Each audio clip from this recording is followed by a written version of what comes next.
Hi there, it's Vicki Weber from At Home Author, and I'm super excited to have you joining me for the Boost Your Book Sales Bootcamp. Today is day one. Now, before we do anything, I want to explain a little bit more about how this bootcamp actually works. Okay, you've already received your first video in your email. In 24 hours, you are going to get video number 2, and 24 hours after that, you will get video number 3. Now, I'm going to share a lot of information. You might not be able to get each step done the day of. That's okay. But I do want you to bring your notebook or start typing notes on your computer because you should be able to form a game plan to get things done. Because I guarantee if you work at it and you do this right, these 3 things will boost your book sales. Now, if you stick around to the end of the 3 days, you will unlock a bonus training that will really help you up your marketing game. So without further ado, let's start with our 3-step system. And today we're focusing on step 1, which is optimize. What does that even mean? Well, just because somebody lands on your Amazon page or your website doesn't mean that they will actually convert to a sale or a subscriber. Okay, you need to make sure that you have the right people going to these pages, but once they're there, the page has to support whatever action you want them to take. It has to inspire them to take the action you want them to take. For your Amazon page, that means we need to inspire them to make a purchase. For your website, we need to inspire them to do a given action. Maybe join your email list, book an author visit, or purchase the book directly from you. So to do that, we have to optimize. First, start by deciding on your brand. Okay, you need to think about who your target audience is and be as specific as possible. It's not enough to just say parents. Okay, your target audience is the group of people that your book is most appropriate for, the majority of that group. Okay, is your book going to be appropriate for 99% of parents? No, because some parents are going to have college kids.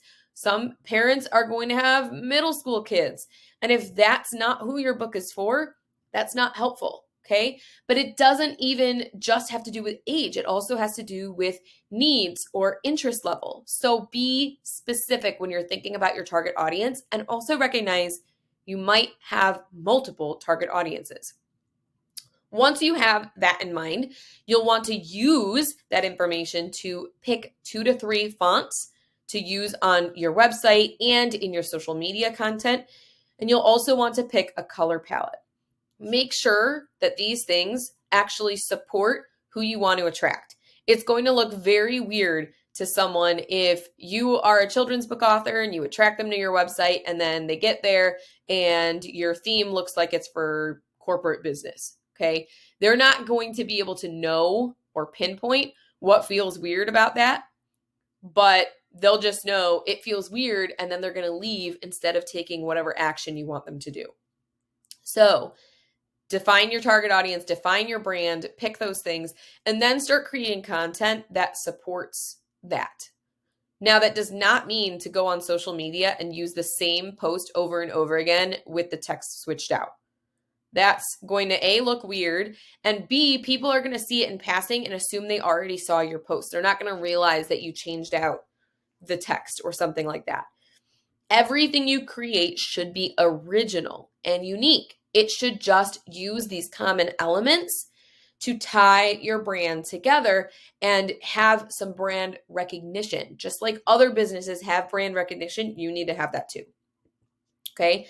So make sure you are incorporating this brand once you've decided what it is into your website and your social media platforms anywhere and everywhere possible. Then you need to optimize your website. You need to make sure that it is easy to use, it's easy to navigate, you don't have too many tabs or they're not labeled in a way that's confusing. You need to make sure that it's optimized for desktop and mobile. Okay, a lot of people will visit your website from their phone. So if your website looks weird from the phone, that's not good. You want to make sure it looks good on both ways. Then you'll want to look into SEO optimization. Okay, that's called search engine optimization, and it's what will train algorithms what your website is and who it's for so that they can start sending appropriate organic traffic your way. Now, SEO isn't that difficult once you know what you're doing, but you have to learn what you're doing. If you want to learn more about SEO, make sure you look into the Profitable Picture Books program because that is something I extensively train those students on. You'll also want to make sure that as you're doing all of these things, you get feedback from your target audience. Okay, that could be your email list. You could ask friends and family as long as they are a part of your target audience. They might confirm that what you've done is great, but they also might inspire better ways to do things or inspire new ideas or twists on what you're already doing. So feedback is more than just for your books. It's also for your brand and your marketing efforts as well. Next, you want to optimize your Amazon page. Now, look at your cover. Look at the thumbnail size. Can you read the title as a thumbnail? Because a lot of people, again, are going to look on their phone. They're going to be scrolling through. And if they just see a jumbled mess or it's not clear what the book is about, they're not going to be curious. They're not going to click and they're not going to learn more. You also need to make sure your book is competitively priced when compared to other similar titles. You want your book description to be captivating. This is something that most authors really struggle with. So if you need more help, make sure you check out my YouTube video all about how to write a great product description for your book. There's even some great examples in there as well.